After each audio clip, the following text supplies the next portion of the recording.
may look familiar, but the new XCS 427 actually offers something quite new.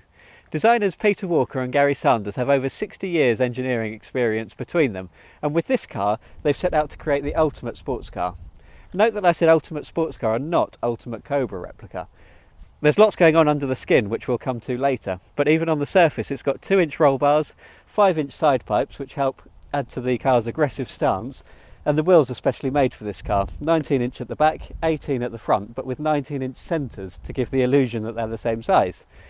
Inside the car, it's got XCS's own seats, the pedals adjust fore and aft for different height drivers, and you also get little glimpses of the tubular chassis that's beneath.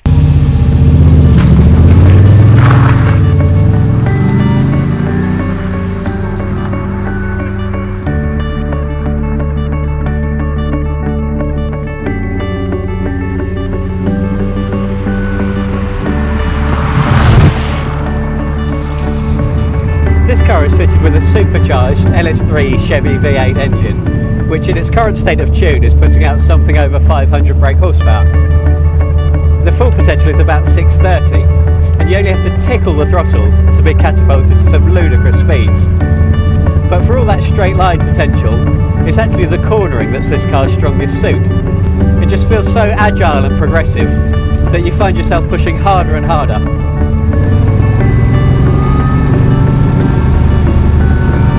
It's like driving a big hitting TVR with the agility of a Lotus. Crosslinks between the two top wishbones ensure that the camber stays at 0 throughout accelerating, braking and cornering. We've seen this before. DAX have used it on the front end of the Tajiro and the Rush, and a few one-off specials have used it front and rear. But this is the first production kit to use it front and rear without the compromise of donor components. The biggest compliment I can pay it is that you never actually consciously feel it working. You're just always aware that you can push harder and brake later.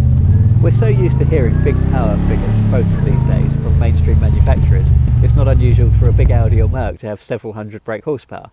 But all those cars have a series of electronic aids to rein in their performance.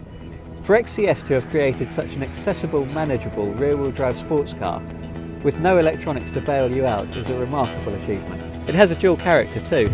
On a cruise it rides superbly, returns I'm told 25 mpg if you stay out of the boost, and has light pedals and power steering. It's a terrific all-rounder. The XCS is priced confidently. The complex suspension and chassis adds to the cost of manufacture, and it's estimated that self-builds will start from around £30,000. To match the spec of this car, with its £17,000 engine and gearbox package and £4,000 brakes amongst the upgrades, will cost around £60,000. Is it worth it? Definitely.